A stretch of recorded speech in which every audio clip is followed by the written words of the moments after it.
But lately, we've been partnering with other organizations across the North Country, Mohawk Valley, and Central New York to address the need for improved access and affordability to broadband in our rural regions. Some of that work will be highlighted in the workshops that follow today's kickoff. We'll add a link to the chat box for information about these and other webinars you may be interested in. For this webinar, you are muted and your video is turned off. We've asked for questions to be submitted beforehand to streamline the content. But as questions do arise, please add them to the chat and we will get to them as we have time. A recording of this webinar will be available from our YouTube channel, or please visit our website. Again, these links can be found in the chat. Now I'll pass it over to Elena to introduce our speaker. Good morning, everybody. So it is my honor to present this morning Scott Rasmussen. He is Assistant Vice President at Empire State and one of the Assistant Vice Presidents at Empire State Development. And he manages the New York State Broadband Program Office in the New York Broadband Program. So prior to his work at Empire State Development, ESD, Scott advised the U.S. House of Representatives on telecommunications policy. So we're very lucky to have him. In that policy, it had an emphasis on deploying broadband in rural and tribal communities. Scott also served as a founding board member of a community network in New York City and has direct experience planning and building wireless networks. So great resource. And we are pleased and very, very honored to have you hosting this training with us today, Scott. So thank you for agreeing to present with us. And without any further delay, I'll hand it over to Scott to start his presentation. Thanks so much. Really appreciate the opportunity and the invitation from the Doug Hill Commission to be able to talk about broadband in the state today.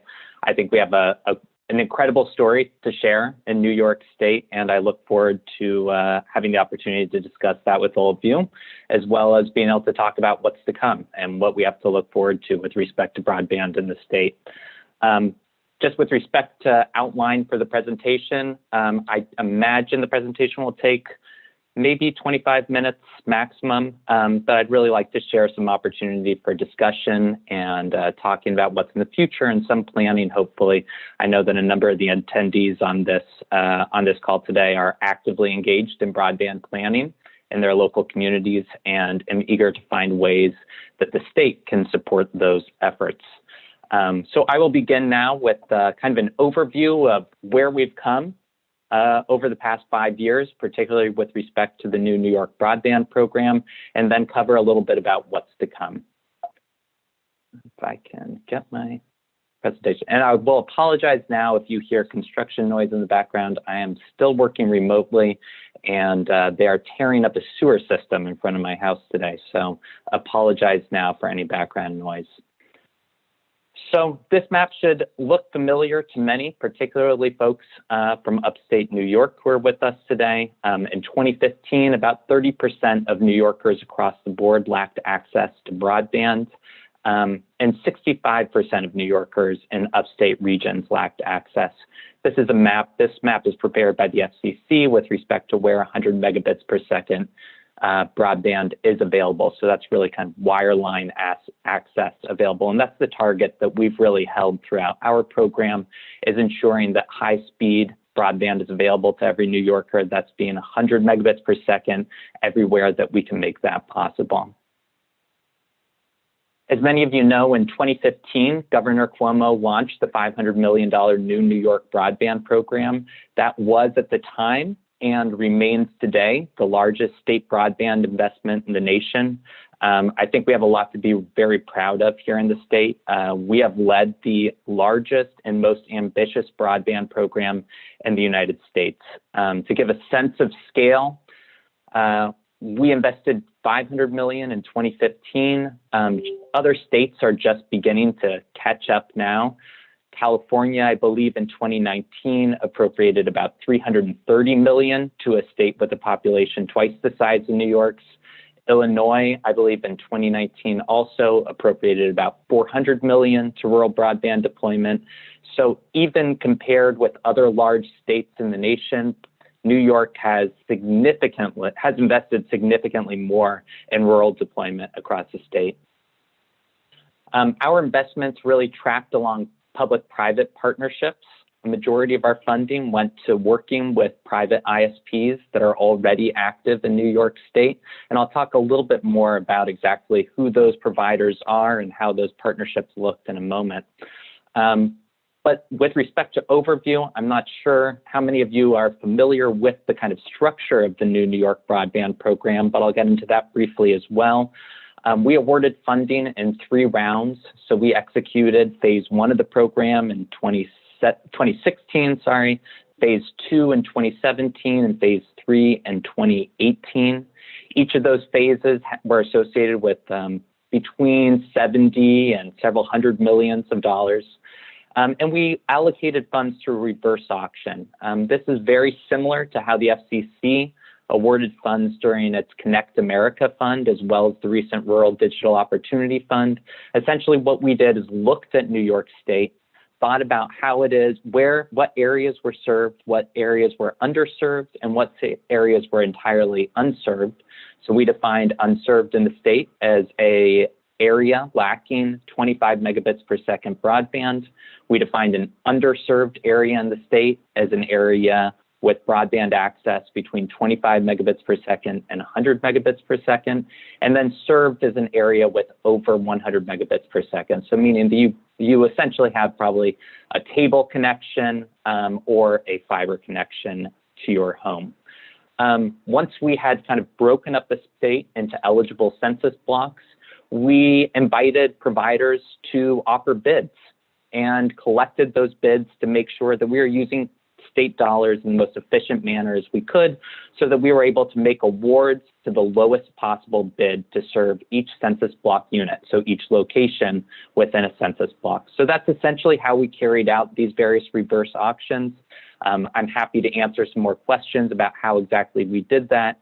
But again, we basically broke the state up into areas. Then we had auctions based on the lowest bidder to be able to serve those areas. We, of course, in that process, also invited providers and communities to be able to challenge the data that we are using there. In our RFP, we specifically asked providers to offer bids in areas that we may have described incorrectly as served. So we really did everything we could to make sure that we are using the best available data, and that available data was being challenged actively in the process to make sure we are penetrating as far as possible with respect to investments. Another important fact to note is that in 2016, New York State also had an incredible opportunity of being able to have merger conditions associated with a proposed merger between Time Warner Cable and Charter Communications. And New York State was able to extract some very critical conditions to that. One of which was expanding broadband service to 145,000 previously unserved locations in the state. And that will be complete and is expected to be complete by September 2021. Based on Charter's filings earlier this year at the Public Service Commission, they're very much on target to be able to hit that number. I know a number of folks who are participating in the call today are tracking that build out very closely. We also required Charter to increase speeds for over 2 million customers, almost entirely upstate. We had associated benchmarks with that improvement, 100 megabits per second by 2018, 300 megabits per second by 2019. That merger commitment has been completed. And then we also required Charter to launch a statewide low-income broadband program, commonly called Spectrum Assist. Many may be familiar with that, and I will talk a little bit more about low-income broadband programs a bit later in this presentation. Important to note that the Public Service Commission, different from our office here at Empire State Development, continues to monitor compliance with those merger conditions. I'll go back just a moment to say that it's important to think about this build and 145,000 unserved locations that Charter is addressing in tandem with our program. They were really designed to be complementary efforts to make sure that we weren't providing state funds to an area that a private provider, in this case Charter, was going to be building out to anyways. This gives a brief overview of exactly our program, the new New York broadband program. It fostered about $720 million in public-private broadband investments. We invested $487.2 million in state funding directly towards projects. To $234 million in private and federal funding. Some of you may be familiar with the Connect America Fund and that New York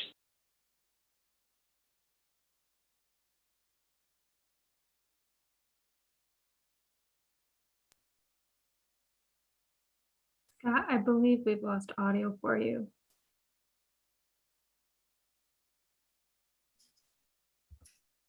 Yes, I can't hear Scott either. And I don't think he can hear us. No, he can't. I will try to give him a call. In the meantime, I've paused our recording. Yep, everybody, all our attendees, hang tight while we get in touch with Scott to let him know his audio is cut.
It looks like he's seen our messages and hopefully he'll be able to reconnect.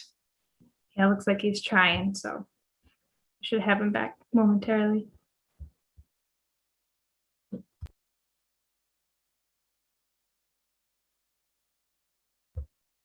Hi, Scott.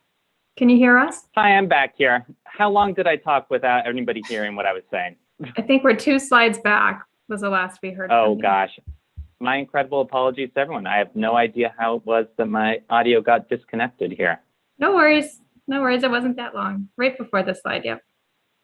We caught So you here, probably about how far? around, yeah, about the 3rd bullet point. Okay. Again, my apologies. I have no idea how it is that got disconnected here, but thanks for the catch. And thank you, Joni on my team who dropped the line just now to say, I don't think we can hear you. So just returning to the presentation here. So over 21,000 miles of fiber deployed across the state, and we connected about 256,000 homes, businesses, and community anchor institutions when all is said and done in our program. Moving on, this is just a brief map giving an outline of exactly what the locations of the various projects across the state. I'm pretty proud of the distribution that we were able to have across much of the state with respect to projects. So just in summary, to take a look at the results of the new New York broadband program, as well as additional state secured commitments, that's largely being the charter broadband expansion plan. We expect after full implementation, about 99% of New Yorkers having access to wired broadband at speeds of 100 megabits per second or greater, as well as about less than 1% of New Yorkers having access through satellite and fixed wireless at speeds of 25 megabits per second. And I'll talk a little bit more about that later. But after full implementation, we're really starting to turn the curve towards 100% of New Yorkers connected. Moving on, taking a quick look at how our program made awards based on technology. As you can see on this slide, with respect to state grants, a vast majority of our funding went into building fiber to the home. So we invested about $450 million in fiber to the home. We invested about $15 million into satellite services. And an important point to make about our program that I didn't touch on earlier is that it's entirely reimbursement based. So providers, when we made awards to providers, we don't simply write a check up front and say, check back in with the state when you're done with the project, here's the funding for it.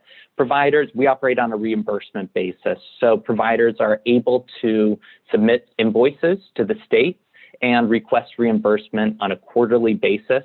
So all of our funds are only being deployed as they are spent.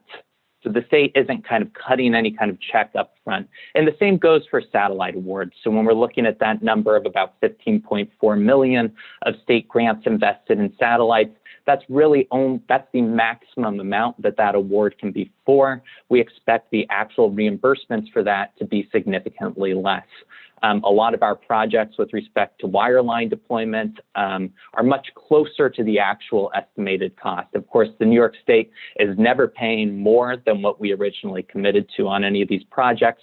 So if a project is over budget, that comes at the expense of the private provider. So what's next for broadband in New York? We've had tremendous success so far. But there's still folks to be unconnected. I noted about 99% of the state we expect to have access to wireline broadband after full implementation of all state secured commitments. But that still leaves, in a state of about 8 million locations, still leaves about 80,000, maybe 100,000, somewhere in that range, New Yorkers without access to wireline broadband today. So first, many of you may be familiar with what's called the Rural Digital Opportunity Fund. That is an FCC fund, Rural Broadband Fund. It's very similar to the Connect America Fund that previously deployed broadband across the United States. And it's important to note that we fought very hard to be included in that fund, to be eligible for the funding that was awarded by the FCC. New York was initially categorically excluded, largely based on the success of our program. The FCC looked at New York State and said, wow, the state invested a lot of money into broadband. They're largely connected. We're going to exclude them from eligibility in this auction. We fought hard and said, no, there still are New Yorkers that are not connected to broadband.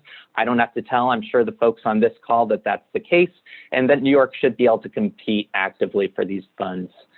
So altogether, the Rural Digital Opportunity Fund is about a $20 billion program. There's phase 1 and phase 2 of the Rural Digital Opportunity Fund. They wrapped up phase 1 in October 2020. They made a number of awards. They've been quite actually controversial nationwide. I really recommend learning more. It's an interesting recent development in broadband. Luckily, in New York State, a lot of the issues that have plagued other states aren't present. So for the most part in New York State, you can see here we are awarded about $100 million connecting 46,000 locations across the state. $20 million went to SpaceX, was the largest winner in the state. So that's right, advanced satellites, so LEO satellites to be able to connect folks. But there's also very sizable awards to providers that were active in the new New York broadband program, such as Frontier, which is very active in the North Country, Armstrong, more in Western New York, and 20 million to additional providers. I know, for example, Slick in the North Country also receiving some of those awards. Unfortunately, and we wouldn't have designed our program this way, Rural Digital Opportunity Fund participants have 6 years to complete their projects. They do have some interim milestones. So I think after year 3 or so, they're supposed to reach 40%. Year 4, I think it's 60%, and then getting to 100% by year 6. Certainly, providers will be likely building out faster than that, but nonetheless, it may take a good bit of time for these projects to complete. Just with respect to comparison, New York State, when we did our awards, we expected projects to be complete in a year, and by and large, they were. And so, you can just really see the state of New York had a very aggressive timeline, very aggressive investments in these various phases. The federal government, which likely doesn't come as a surprise to many folks on this call, has a much more backseat approach to these builds. And we're going to be doing everything we can in the state to make sure that providers are not only meeting the milestones they're required to, but exceeding them. Phase 2 of the Rural Digital Opportunity Fund, I noted down here, will address partial census blocks. So many of you may be familiar with a lot of the FCC mapping challenges, which I'll get to in a moment. But phase two, which is going to be somewhere in the ballpark of $10 billion nationwide awarded for broadband, will be deployed to address partial census blocks. Phase one of the award went to entirely unserved census blocks in the state. Sorry, I can't see the header. Right, so broadband mapping. An important, incredibly important and hot topic here in New York State. In 2021, many of you may be familiar with the governor signed legislation mapping the availability, reliability, and cost of high-speed broadband services at the sub-census block level. So just to take a step back with respect to traditional broadband mapping led by the FCC, they had what's called a 477 map, mapping broadband availability, and many of you may be familiar with the term one served, all served. Meaning that if a single unit in a census block is served, they called that census block served, and it wasn't viable for certain federal funding or other sorts of things. And obviously, rightly so, lots of people noticed that and said, I'm not served, I don't have internet at home, but maybe a neighbor does, and it's been a real issue with broadband mapping. So we are fixing that here in New York State. The Public Service Commission is actually leading that effort for the state. They have a year to complete those maps, which will also include pricing and reliability data. It's important to also note that the FCC is undertaking a very similar initiative right now. In 2020, Congress noted this issue, this one served, all served issue, and required the FCC to update its 477 maps with legislation that's called the Broadband Data Act. Congress appropriated funds, about $95 million for the FCC to be able to implement that. Just making sure that my audio is still working. Raise your hand if my audio goes out at any point. We can still hear you, Scott. Congress, okay, great. Thank you for checking. I just want to make sure I'm not talking here to no one. Congress passed the Broadband Data Act, appropriated about $95 million at the end of 2020 to be able to carry out that effort. And the FCC is doing very similar kind of process that's going on at the state level. So carrying out broadband mapping activities at the sub-census block level. These are some of the top line kind of talking points that I've seen the FCC use in talking about their maps. It will provide fixed broadband availability data at the address level. They will establish a challenge process to dispute provider data that will incorporate crowdsourced information so that if an individual right now, if you don't have broadband but live in a served census block, it can be incredibly challenging to try to change the kind of categorization of your census block. A lot of that data is based entirely on provider supplied data. And as you can well imagine, providers tend to have an incentive to overstate their coverage.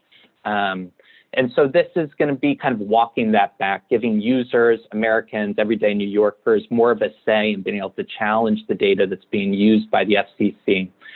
They're also going to be incorporating data from the state and local governments. A lot of counties, including the Tug Hill Commission, state of New York now, all have ongoing broadband mapping efforts. We're really excited to be able to play a role in being able to impact and influence the FCC's 477 maps and broadband availability maps for the nation. So we're going to actively be playing a role in trying to supply data and certainly encourage everyone in this call to do so as well, whether you're an individual at home and filling out a form about whether you have broadband data at home, or an agency or other entity that kind of collects and supplies broadband data. I also note here that in addition to efforts going on, which I was just alluding to, efforts going on at the state and federal level, a number of municipalities and counties across the state are also performing additional mapping efforts. And those are very exciting. Some of them are providing incredibly granular broadband data, which to take a step back on mapping quickly, I think it's just important to note that mapping is the first step of many in broadband. Just noting where it is that locations are served or unserved with broadband today doesn't solve the problem, right? The real problem we're trying to solve is getting broadband to all of those locations. So I think it's an important thing to keep in mind about mapping is it does not solve the problem in of itself. From there, we have to do broadband planning, and I'm hopeful that the mapping efforts that we have going on within the state are going to directly be leading into some of that planning process so we can get shovel-ready projects in New York State ready to compete for state, federal, or local funds.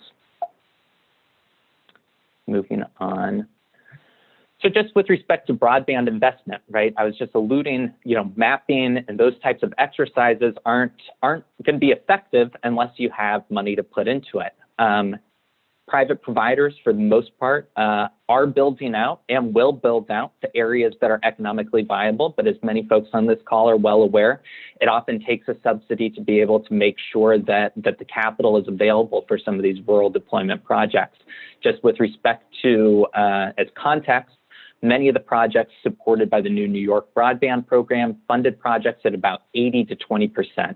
So the state was putting up 80% of the capital funds required for those projects.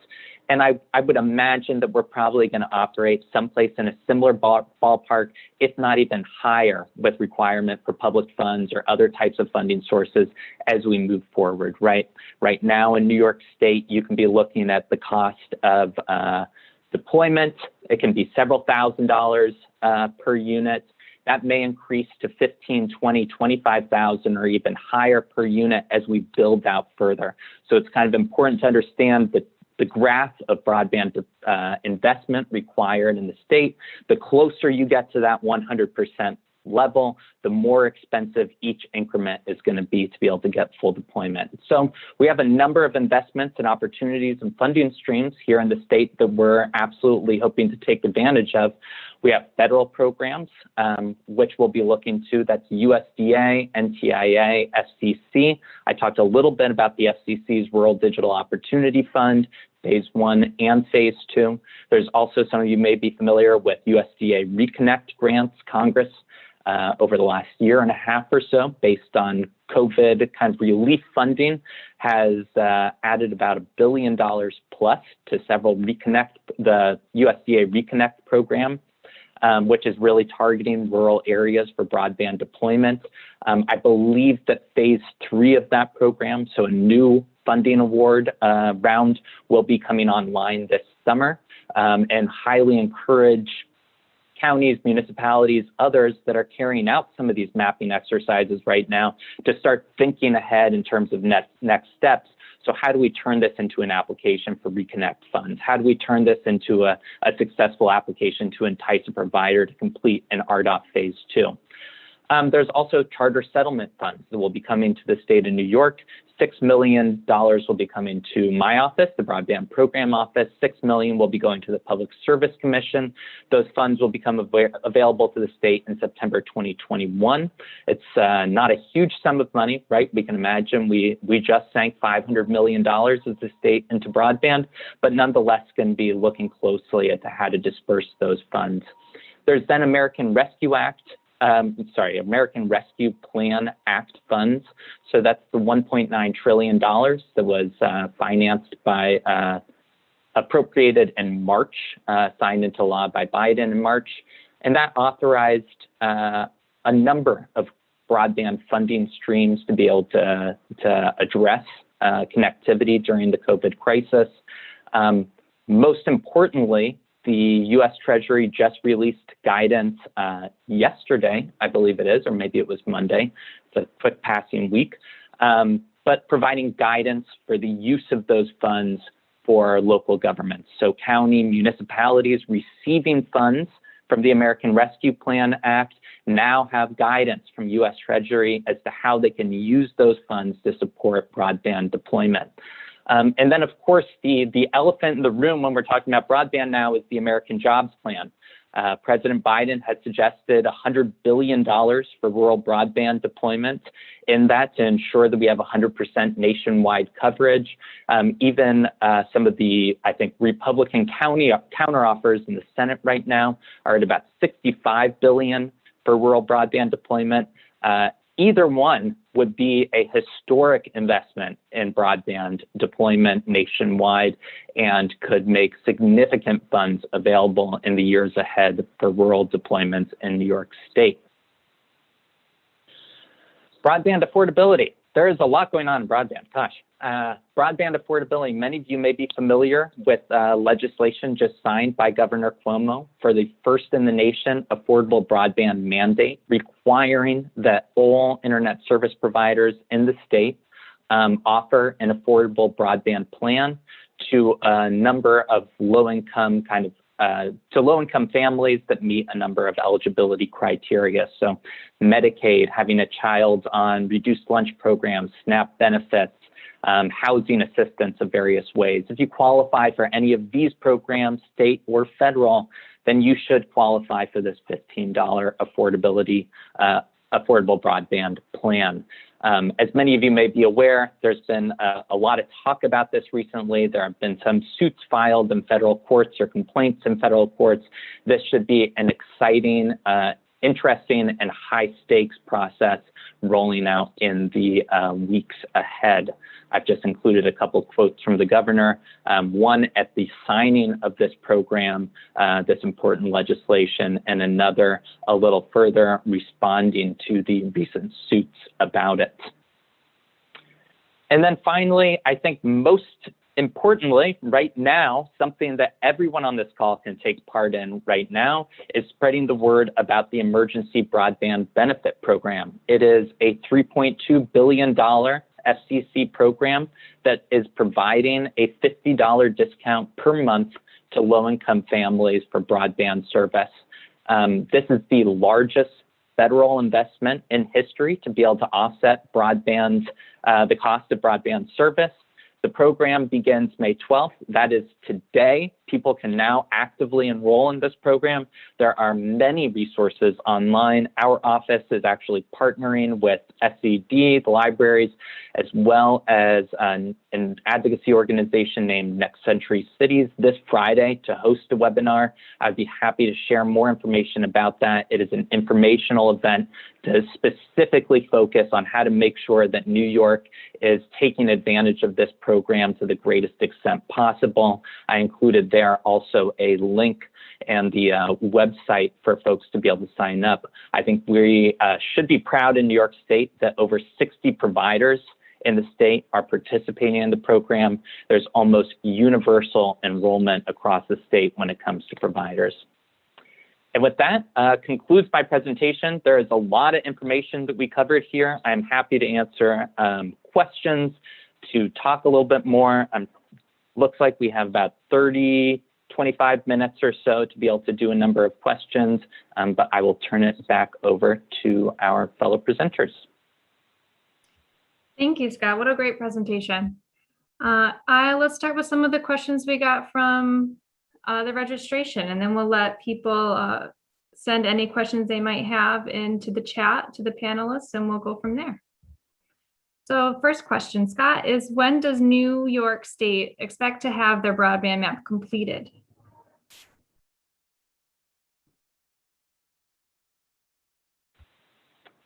As I think I mentioned, that the mapping initiative is largely being handled and run by the Public Service Commission. Our office is obviously trying to support them in their mission to be able to get these maps together on the fastest basis possible. I believe the legislation provides 1 year to be able to have the maps together, and I'm sure they are working to meet that deadline.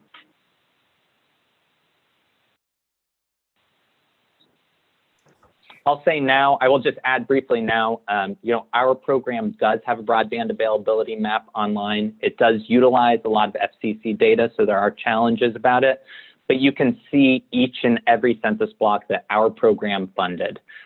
So if you're kind of curious, where was New York State investing its resources, what providers were receiving these resources and for what areas, all of that information is available for download in kind of a GIS format, just as a public open data resource, but also through an interactive map on our website, and more than happy to follow up with anyone about how to access those resources.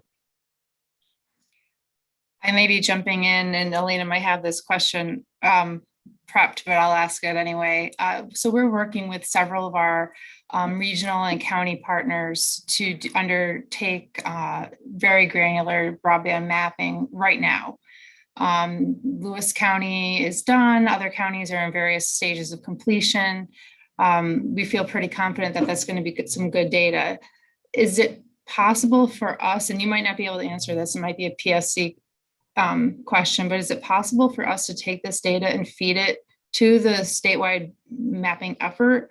I'm not sure if the way we're going about it would meet the criteria that PSC has, but it just seems like you hate to duplicate efforts if what we are doing regionally would help the overall state effort.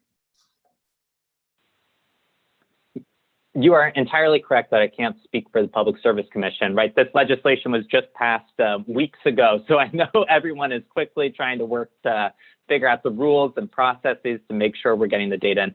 But I will say for our office at the Broadband Program Office, right, we incorporate any data set that we can possibly get our hands on. And that's, what we will be using for future funding decisions. So obviously we will be using any data generated by the Public Service Commission, but our office is more than happy to partner with anyone I've seen. I watched the presentation of ECC Technologies regarding the work that they've done in Lewis County. It's very exciting that there's other opportunities at the county level, statewide. We would love to get our hands on that data, right, to be able to make sure that some of the future funding we may have available is getting deployed where it's needed most. And even in very tangible sense, right, we have, as I mentioned, $12 million that will be available to the state in a matter of just months in September of this year. We want to make sure that we're using the best possible data we have available to guide those funding decisions. Thank you. I'll have to follow up and try to get a contact at PSC. And it's nice to know that even beyond that, the data that we're collecting hopefully will prep us for some good grant applications to your September deadline. So that's good news. And absolutely, I mean, at the federal level too, right? I think all of these efforts are Phase 2 of the Rural Digital Opportunity Fund is coming. That's a $10 billion program. New York could benefit. We could collect hundreds of millions, have that opportunity in that program in the years ahead. So the FCC is going to come out with their new revised 477 map sometime probably next year. It's likely looking like.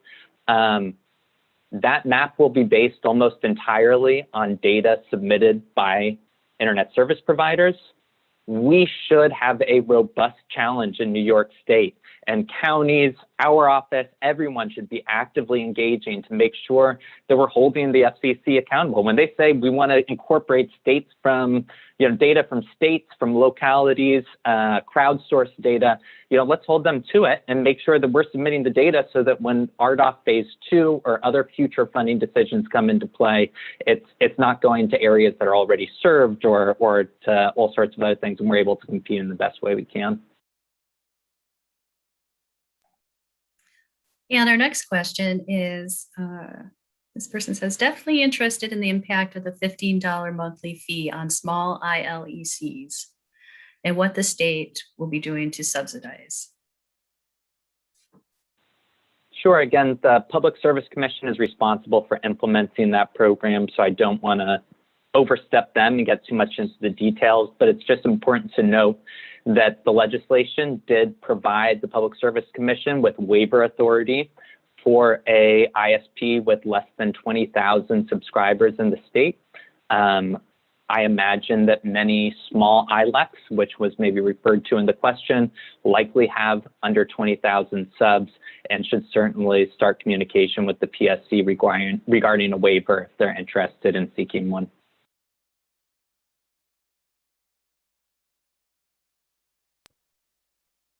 Looking at the questions that we received, I do believe you've addressed all of them, Scott.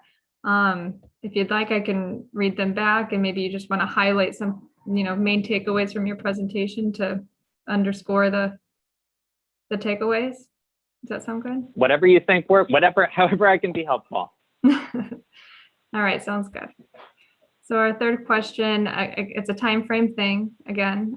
What's the estimated time frame funding will be made available for rural broadband expansion? And of course, you outlined a lot of different programs. So maybe focusing on maybe state efforts. Sure. As I mentioned, the biggest game in town with respect to new funding outside of the FCC's kind of process, and they live in their own worlds and have their own arcane processes that, you have to read the tea leaves to understand what's going on. But the biggest game in town, right, is that we know about is the American Recovery Plan Act that I mentioned was signed into law in March, made enormous amounts of funding available to municipalities, counties, with a specific authorization for broadband deployment. Those guidelines have now been posted just this week by Treasury on how to use those funds. There is also something included in that legislation called the Coronavirus Capital Projects Fund, which, funnily enough, doesn't have much specific mention to broadband, but is crafted in a way that you would interpret it to be referring to broadband. And that is making funding available to states across the country. It's basically a block grant based on formulas that could make additional broadband funds available. The Treasury released kind of preliminary guidance, a very small, brief overview of what they're thinking. They specifically mentioned that the funds can be used for broadband. We haven't seen the final guidance yet, which is why I want to be careful about how we're talking about it, because I don't want to say something that the Treasury says, no, you can't use those funds for that, and have to walk something back. But we are eagerly awaiting to see, what kind of projects can be approved for those funds. They've said summer 2021, they're going to be coming out with the guidance on the funds. I'm sure there'll be some sort of application process, some back and forth working with the feds, but that's another, potential opportunity. But right now, as mentioned, counties and municipalities have received significant funding for this. I know that a number of counties are already looking at deploying these funds. The guidance is out. I would say, act now, start talking with local supervisors or with others to be able to figure out how to effectively deploy those funds locally. Some of the work that's being done in the Mohawk Valley and in the Central New York region is being funded with CARES Act funding, some of this planning work through the Economic Development Administration. So I'm just, maybe this is more of a note to myself than a question, but it probably would be worth looping back with those staff that we've talked to there to get their take on some of this too. They might have some insight, given that they're in the federal system, and this is federal money we're talking about with ARPA. Thanks, Katie. Thanks, Kat.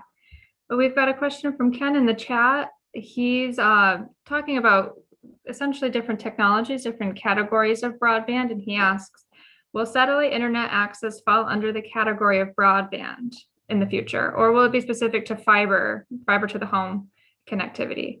Satellite connectivity, in his opinion, does not equate to broadband, in his humble opinion, he says.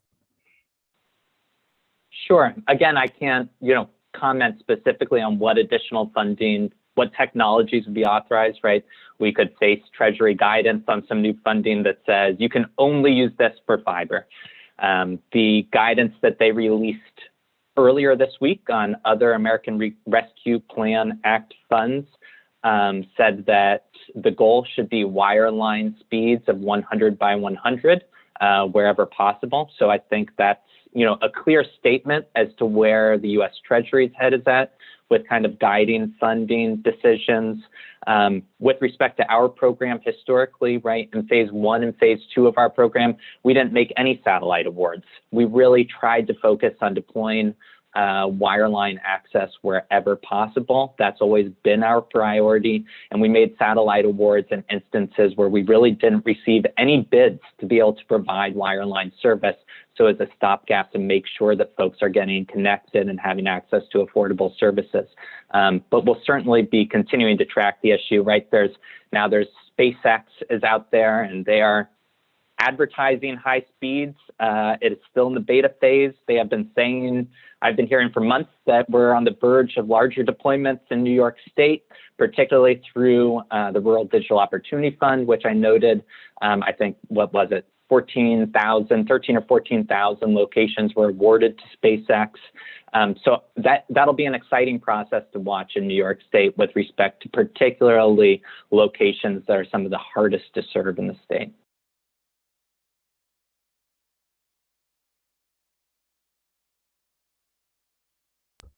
Thank you, Scott. All right, does anyone have any other questions for Scott? Not seeing anything else in our chat, and we've addressed everything that came via email.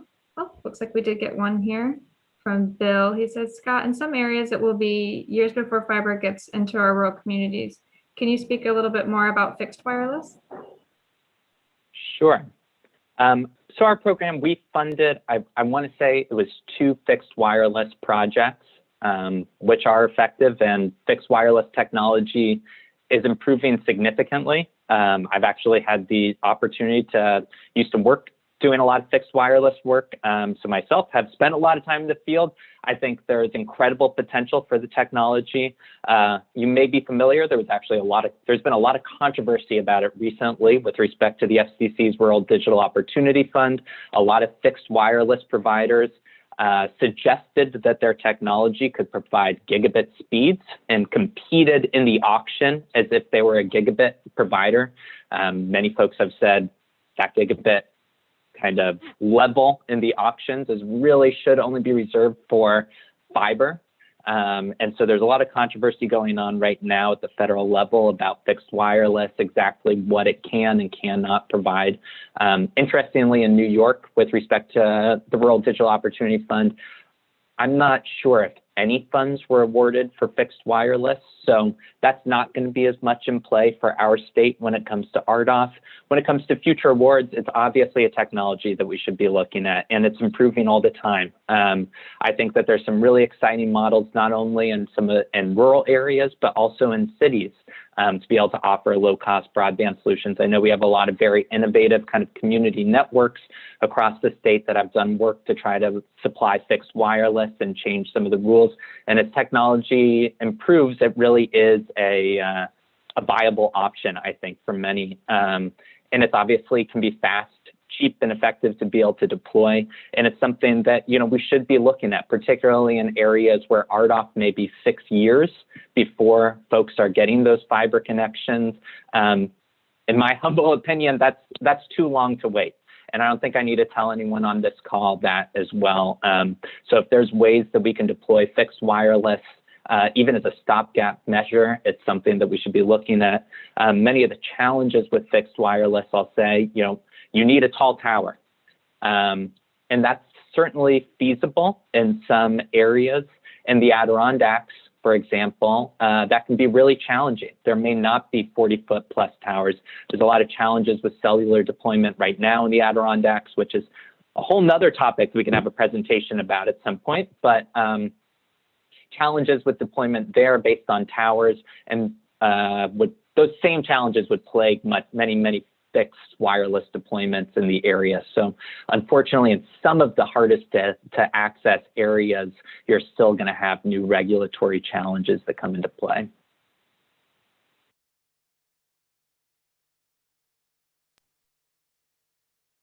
Bill says, thank you for the answering that, Scott. So one other question, we've had some of our partners ask us, what can they do to try to improve things? Like, what can a county planning office do? What can a town supervisor do to try to position their community to improve broadband? I mean, people are just anxious to be able to take some action, and we're not sure exactly how to advise them at times. It can be really challenging, especially with all the different funding streams that we were just talking about. Everyone has their own unique requirements. So it's like, oh, we have a project that this area meets this criteria, but not this one, but this one and that, not that one. It is a hodgepodge of approaches and eligibility requirements. When I worked on Capitol Hill for many years, we tried to put together a kind of single broadband office at the federal level to kind of actually be able to figure all of this out. So it can be incredibly challenging. But I think, in talking with folks, the biggest thing that I suggest is that broadband money moves fast. And right, money is the name of the game. At the end of the day, as I mentioned, mapping, all these other efforts are great. They're important. We need to get them done. But at the end of the game, we need money. And that's ultimately what's going to be required to get these projects over the finish line. And broadband money moves quick. In our program, when we released our RFPs, a lot of the turnaround on responding to an RFP was 1 to 2 months. Incredibly short turnaround times. You cannot put together a new broadband project in 1 to 2 months. That's not going to happen. And I think anybody on this call knows that that's not going to happen. So when we see RDOF phase 2 come in, when we see Biden's potential $100 billion investment in broadband come in, I'm not going to be surprised if the turnarounds on those RFPs is 1, 2, 3 months. Folks are eager to get these projects out fast, which means that at the local level, we need to have shovel-ready projects. It's not enough to just say, this area is unserved, we need to do something about it. You need to take the next step of doing that proactive planning to say, okay, how much money is it going to cost to be able to do this build? Do we have a private provider that we can partner with? Do we have another solution? Should the municipality or the county own this network? How much money does that cost? What's the revenue case over 5 years? How do we project that? All of those type of questions we need to start answering so that the moment an RFP goes online, someone is ready to just click submit on the proposal and be able to get funding in. And so that, I think, is the kind of next step that we need to get together. I've seen some other states, North Carolina, for example, has a pretty robust kind of planning grant program. And we do some of that at ESD too. It is outside my area of expertise, so I won't talk about it, but we have a CFA out from our regional councils to be able to do some planning that could include broadband planning. But North Carolina, just to raise one state, is very successful in that they have invested a lot in broadband planning. Unfortunately, they haven't invested nearly as much in actual deployment, but at least getting that planning. And I've seen when RFPs open nationwide for Reconnect at USDA or through other kind of grant opportunities, there are an incredible number of applications from North Carolina. And they flood the system with applications because they have these penciled out projects ready, and that's going to ultimately translate to more dollars back to their state, right? It's a very effective approach, and we should be thinking similarly here in New York State. Yep, they've got all their ducks in a row. And really, I think with the ECC, we've talked a lot about the mapping part, but the second part of their deliverables to our regional partners and county partners is that plan. Like, where should we focus first? What's the potential technology? I don't know if it's down to the engineering, schematic kind of level, right, which I don't think you really need that, but you have to have a pretty good idea what you need to do and how much it costs. Yep. And like you said, those 5-year projections, so you can make the case, yep, to the funder. And I mean, also, even just connecting and forming meetings and relationships with your local provider.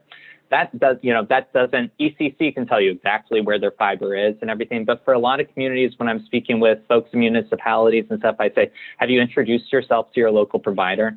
We have an incredible number, and there was a question earlier about small providers in the state. We have an incredible number of providers in the state that are small family-owned businesses. I think that's a real success I didn't mention in my presentation is, right, we had 32 participants in our program. A large majority of those are small family businesses. And so those local providers know the circumstances locally, and forming those kinds of relationships between planning departments or others, broadband committees and others, and the local providers, saying they know what it costs to deploy. They're going to say, well, those poles are owned by so-and-so, and those are owned by so-and-so, and in order to get there, we have to do X, Y, and Z. They really know the lay of the land and use that knowledge. I really encourage everybody to take advantage of the experience of the providers we have in the state, particularly local providers, and use that to their advantage. That's a great piece of advice. Thank you. And I think I take the opportunity to just mention that the second part of this webinar series will be presented by ECC Technologies, and they'll be discussing a lot of the mapping work that they're doing in our 11 county area, well, our area and beyond, we'll say. So that would be the 19th at 1. of this month. And the third part of our series is the Development Authority, which is a regional, technical assistance provider here, giving us a case study in a small rural town in the Adirondacks of how they are expanding their broadband network to pretty much hit everyone. That was using some other funding, some Northern Border Regional Commission funding. So that's not until June. Right.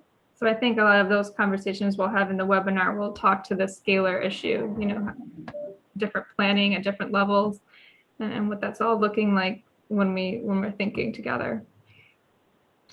Okay, well, I'm not seeing any other questions in the chat. The last question that we had from people who registered was, will the presentation be available after? And of course, the recording will be available, so you'll be able to see the presentation there, but I'll let Scott respond to that if you'd like. Sure. I will just say that our office is always happy to be a resource. Please reach out to the Broadband Program Office. We are happy to try to partner with anyone to get broadband projects over the finish line in the state. All of this information is available to you anytime. Thank you, Scott. And Jen was just mentioning in the chat, pay attention to your follow-up email from Zoom. You'll be getting links to a lot of different things. So thank you, participants, for joining the call. And if you have any questions outside of this webinar, like Scott said, feel free to reach out to him or to his office or to us, and we'll direct you. With that being said, Scott, thank you again for making the time for us today and for answering everyone's questions. And we'll Thank you for the invitation. Pleasure to be here. Thanks, Scott. Absolutely. Take care.